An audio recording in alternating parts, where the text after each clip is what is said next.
Halo guys, welcome back to my channel. Jadi aku Christopher Gobert di sini itu ditemani tamu yang very very special. Davin S dari COC Season 2. Halo, thank you udah invite. Yes, jadi sekarang kita mau bandingin nih.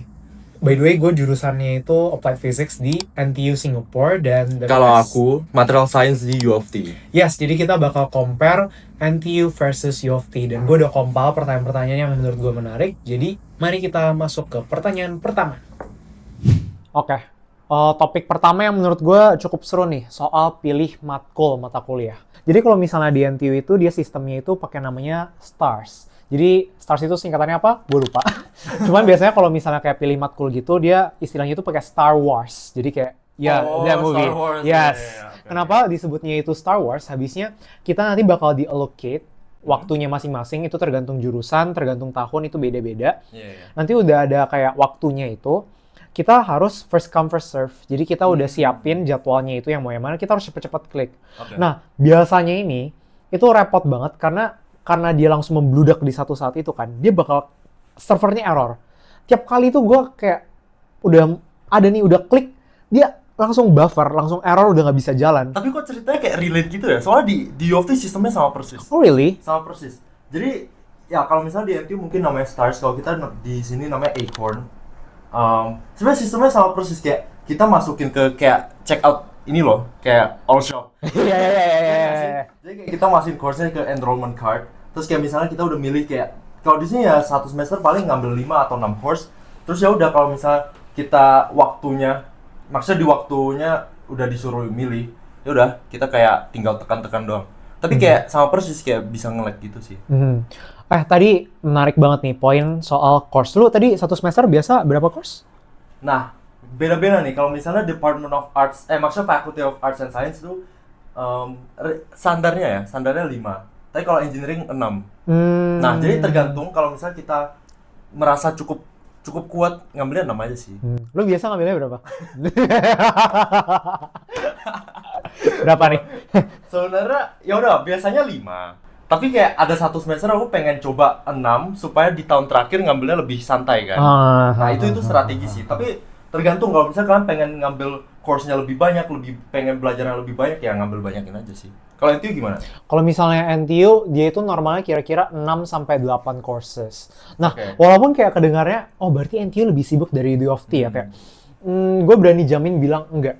Oh, by the way, ini gue bisa bilang gini karena gue exchange-nya itu ke Waterloo ya. Jadi kayak, I will say bener. Waterloo sama U of T kayak sama-sama di Kanada, jadi sistem pelajarannya lumayan mirip lah. Di sana juga 5 courses per semester. Nah, walaupun 5 courses per semester, tapi contact hours, as in kayak ada lecture-nya, tutorialnya itu, jumlah waktu fisikal ketemu tutornya gitu sama jumlahnya. Berapa tuh kira-kira? Kalau misalnya gue sem lalu di NTU itu gue ngambil 22 AU, which is equivalent to around 7 courses. Itu kira-kira 24 jam per 24. minggu. Itu Mirip sih. Kalau jadi di sini 24 iya, jam gitu sih. 24 jam itu baru kayak pure masuk kelas apa segala macam, belum belajar sendiri-sendiri. Iya. Jadi I will say mirip-mirip. Jadi kayak walaupun kayak coursesnya kelihatannya NTU lebih banyak, tapi sebenarnya sama-sama aja. Sama ya. Bedanya nggak sejauh itu. Iya. Cuman kayak yang tadi dibilang, biasanya di awal itu ngegas langsung ngambil banyakan biar di tahun akhirnya itu akhir lebih lebih sampai. santai. Itu juga senior gue sering banget ceritain ke gue. Biar kayak, ya biar at least bisa lebih enjoy last year gitu lah. Iya benar. Oke, kita lanjut. Topik berikutnya apa nih? Next question. Tentang sistem penilaian nih. Kalau misal di NTU nih, apakah either bell curve atau misal absolute grading? Kalau di U of T, sebenarnya kita lebih sering pakai absolute grading. Jadi kalau misalnya di course itu, grading rubriknya jelas kan dari awal di silabus. Kayak misalnya kuis 5% kah, midtermnya 35% kah, finalnya 50% kah, itu lumayan bervariasi. Dan ya udah, final grade-nya nanti ya udah berdasarkan silabus itu doang. Tapi ada beberapa kasus kalau misalnya course average-nya lumayan jelek nih, sampai akhirnya profnya kayak lumayan ketar-ketir nih, kayak pengen naikin nilainya supaya nggak kelihatan kalau ngajarnya terlalu buruk. jadi ujung-ujungnya di curve. Nah, tapi itu lebih seringnya di first year atau misal second year, di saat kayak muridnya masih banyak kayak ribuan gitu. Soalnya kalau aku di third year, fourth year, kayak muridnya ya udah paling sisa 100k atau misal 30k, 40k. Jadi kalau misal di curve, kalau maksudnya di curve sesuai bell curve ya, itu bakal lebih kayak inilah kayak rempong. Jadi lebih enakan kalau bell curve-nya di kelas yang gede. Iya, Kalau iya, itu iya. gimana? Kalau misalnya NTU, most of the Oke. time, I will say kayak 95% probably, especially buat kelas-kelas besar itu di bell curve. Nah, sistem bell curve tadi udah Menarik, dijelasin menarik. bahwa dia itu pakainya sistemnya relatif ya. Jadi kalau misalnya contoh nih, rata-rata kelas gue dapatnya 20, gue dapatnya 30 atau 40 dari 100, itu gue nilainya A+. Tapi Oh, kalau oke. misalnya gue dapat nilainya itu 95, tapi course average-nya itu 97, itu gue bisa dapat B atau B min. Jadi beneran Oh, tergantung sama class average-nya. oke. Ya Oke, udah, selanjutnya apa nih? culture shock nih. Oke, mungkin Chris ceritain dulu deh kalau di NTU Singapura culture shocknya gimana. Terus nanti kalau pindah ke Waterloo nih di Kanada, culture shocknya apa? Culture shock ya. Sebenarnya kan I will say Singapura itu sama Indo dia lumayan mirip kan ya, karena dia Ya jaraknya lumayan juga dekat ya. deket dan sesama Asia kan. Cuman mungkin yang bukan culture shock banget, cuman kayak lebih karena gue kaget. Di Singapura itu terkenal dengan kiasu culture. Kiasu itu apa? Dia itu dari bahasa Hokkien. Kia itu Ya. artinya takut, su itu artinya kalah. Jadi kiasu culture itu kayak takut kalah. Jadi makanya mereka itu beneran kayak kompetitifnya itu setengah mati. Kerjaan itu beneran belajar, belajar, belajar, belajar. Iya. Itu sih yang beneran bikin gue shock banget. Kalau Yofi gimana? Kalau Yofi, kalau aku personal ya, culture shocknya bukan di pelajaran atau di sekolahnya sih. Soalnya kayak lumayan udah kebayang kalau misalnya kita nonton YouTube kayak kuliah di negara Western tuh kayak gimana gitu. Tapi culture shocknya lebih kayak kalau misalnya kita ke restoran di sini harus ada yang namanya ngasih tip kan. Nah, kita ini kayak gini loh, makanannya di sini udah mahal, teksnya juga udah lumayan gede, diminta ngasih tip dan ini wajib bukannya optional. Jadi kalau misalnya kita nggak ngasih tip, orangnya bisa kayak konfront ke kita, makanan nggak enak ya, servisnya jelek ya. Jadi at least harus ngasih tip. Nah, dan yang paling lucunya juga kayak kita selalu bingung nih kayak pengen ngasih tipnya berapa. Iya. Kayak kadang-kadang kalau misalnya lagi boncos ya udah ngasih tipnya paling kayak $2 kayak Iya, 3 iya, dolar. iya, iya. Lumayan kecil. Cuman ya gitulah. Itu lumayan salah satu culture shock di sini. Ya itu kan once again yang gue bilang kayak gue exchange ke Kanada kan, itu gue beneran kesini shock kayak, iya kasih tip, bro, kasih tip. Di Singapura nggak ada tuh yang namanya Enak tip ya ya. di Singapura. Iya bayar Ya. makan ya bayar makan aja. Dan selain tip itu, satu hal lagi yang beneran gue kayak shock banget waktu gue di Waterloo. Itu soal toilet. Oh ya bener. Gender neutral toilet. Jadi waktu itu gue beneran masuk ke toiletnya, gue kayak, Lah bro, kok ada cewek. kok ada cewek? Gue kayak lihat lagi kayak gender neutral. Should I go in? Should I go in? Cuman gue udah kebelet, kayak, ya udah masuk. Wow, what is this? Kayak this is something that I never saw Yeah. before. Beneran kayak what? Itu beneran. Tapi kalau di sini kita udah terbiasa sih kayak ada WC cowok, ada WC cewek, kadang-kadang ada gender neutral. Tapi kadang-kadang juga di satu tempat dia udah WC-nya satu doang, gender Iya, neutral doang. iya, iya, iya. Makanya kayak wow. Bener. Enggak, sebenarnya ada satu juga kayak hubungannya sama toilet. Karena di sini nggak ada yang pakai bidet. Iya, betul. Kalau di Indo kan enak ya kita semprotan segala betul, macam. Kalau di sini kita pakai tisu doang. ya, kalau misalnya di Singapura dia juga kebanyakan itu nggak pakai, gue nggak bisa bilang kebanyakan, cuman ada yang pakai bidet, ada yang Oh, ada enggak. ya? Iya, jadi dia tergantung tempatnya. Ya, Udah, gitu. next question. Yes. Oke. Soal hiburan or entertainment. Gimana nih kalau misalnya di UofT atau Kanada gitu? Enggak dong, kita mulai dari Singapura dulu. Oke, dari Singapura dulu. Iya, aku penasaran nih.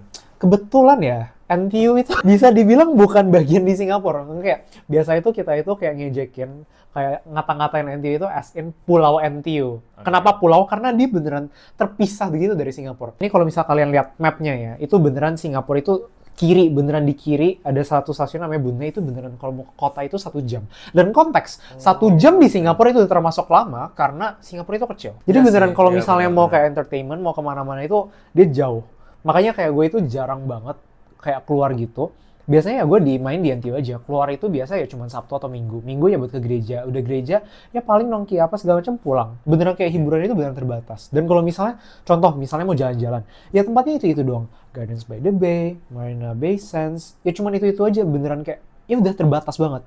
Oke, jadi basically hampir semua entertainmentnya itu di pusat kotanya lah ya. Iya. Ya, jarang ada yang di Pulau NTU tadi yang lo bilang. Yes, dan masalahnya juga kayak kalau misalnya mau yang kayak alami, yang ke alam-alam gitu juga terbatas karena once again Singapura itu kecil. Dan bahkan hiburan kami untuk orang-orang yang di Singapura itu malah biasanya ke Malaysia, Oh iya. ke Johor Bahru. Oh Karena iya. ke Johor Bahru itu bisa Oh, naik iya, bus iya. itu juga sekitar 1 jam ya, 1 sampai 2 jam lah kira-kira. Jadi daripada 1 jam ke downtown, mending ke Iya, Malaysia jadi gitu. kira kayak nggak 1 jam juga lah, kayak 1,5 jam sampai Oke. 2 jam. Masalahnya Beda di dikit. Johor Bahru jauh lebih murah daripada Singapura kan. Jadi makanya juga banyak yang langsung ke Johor Bahru. Jadi kayak Singapura kayak agak terbatas ya entertainmentnya. Kanada gimana nih? Sebenarnya kalau di Toronto untuk orang awam yang belum pernah ke negara Western, pertama kali datang ke sini pasti amazed dong, kayak wow, kayak gedungnya banyak yang keren, banyak yang tua, dan menurut aku itu entertainment sendiri buat kita. Yes, Jadi kayak betul, kita kesana buat foto-foto doang. Itu satu, ngelihat gedung-gedung tua. Terus juga banyak kok di sini ada taman-taman, kayak contohnya yang lumayan terkenal itu namanya Hyde Park. Jadi di sana kalau misalnya lagi musim semi, itu ya musim semi, bunga sakuranya banyak. Jadi kayak banyak yang foto di sana. Jadi kayak kelihatan mirip Jepang gitu kalau di Hyde Park ini. Itu kedua. Terus ketiga, oke, mungkin ada mall, tapi mallnya nggak gimana. Oke, karena for konteks kalau di negara Western itu mallnya kurang kurang gitu ya kalau bandingin sama Asia. Iya. Jadi kayak sebenarnya bukan pusat entertainment buat kita, tapi kayak once in a while oke lah kalau untuk datengin gitu. Tapi other than that, kayak ya udah kalau misalnya lagi winter, mungkin ada yang pengen main ice skating bisa, pengen Iya. nge-ski di luar Toronto juga bisa. Sebenarnya banyak yang bisa dilakukan gitu loh. Pengen jalan-jalan ke Niagara Falls bisa juga. Yes. Karena view dari Kanada itu jauh lebih bagus dari US. Oh really? Iya. Hmm. Jadi kalau Niagara Falls bisa dilihat dari US dan Kanada, tapi view dari Kanada jauh lebih I oke. see. Jadi kalau misalnya kalian pengen ke Niagara Falls, harus datang di Kanada. Dan kayak once again, Kanada itu gede guys. Kanada itu beneran super gede. Ada Toronto, ada yang jauh juga kayak Banff, Montreal, Montreal. Quebec, apa segala macam itu beneran kayak luar gede. Lu mau explore itu seru banget. Sedangkan Singapura ya, gue ini beneran ya, gue seminggu di Singapura bosan. Gue Aku juga kaget pertama kali dia Yes. jelasin kalau seminggu di gue sana bosan. gue sebelumnya nggak pernah ke Singapura. Jadi kayak pertama kali gue menginjakan kaki di Singapura itu adalah ketika gue kuliah. Seminggu bosan. Serius, beneran kayak gak ada apa-apa, beneran sedih banget. Sedangkan kayak di Kanada dan for konteks lagi, Kanada 4 musim. Singapura either panas atau panas banget. Gak ada yang lain. Gak ada tuh dingin, gak ada. Either panas atau panas banget. Ya, tapi lu coba nyobain deh summer di sini. Oh, really? Oh, iya, jauh lebih panas. Jauh lebih panas. Kayak mataharinya berasa deket banget gitu. Jadi kalau misalnya anak-anak Bekasi bilang panas, cobain datang ke Kanada dulu. Matahari panas banget summernya. Iya sih, kayaknya nggak enaknya itu. Cuman masalah kayak tadi yang dibilang sama si David, ngeliat bunga sakura, wah gila enak banget. Terus kayak kalau misalnya di sini kan gue jujur gue lebih prefer yang dingin ya. Itu Oke. ini lagi winter, itu beneran enak Tapi lagi banget. dingin-dinginnya. Tapi lagi dinginnya banget. Bayangkan guys, kemarin ini kalau misalnya 1 hari sebelum syuting ini, literally hari terdingin di dunia, maksudnya tempat terdingin di dunia Iya. itu di Toronto guys, bayangkan Yes, guys. betul. Jadi kayak- sedingin itulah. Iya, jadi kalian bayangin, gue dari yang negara yang 30 derajat positif, tiba-tiba ke negatif feel sign-nya itu dari Minus minus 20 20. Yes, bahkan ya? minus 20 kayak, gue shock, gue beneran shock. Cuma lama-lama terbiasa dan kayak, gue gak mau balik ke Singapura. Enak banget di sini, beneran adem ya ampun. Tapi keren sih, maksudnya dalam 3 minggu udah langsung adaptasi sama winter itu lumayan cepet loh. Yes, kayaknya memang harusnya gue kesini ke Kanada. Harusnya ke Yofty bareng si David S. Oke, paling sekian aja untuk bahas NTU versus Versus Yofty. Jadi kayak semoga kalian kira-kira dapat gambarannya gimana. Dan kalau misalnya mau bikin konten-konten lain, mumpung gue lagi bareng David ini, lagi di Yofty, kabarin aja ya, oke? Komen di bawah. Dan ya, see you Yaudah. kapan-kapan. See you. See you, thank you for watching.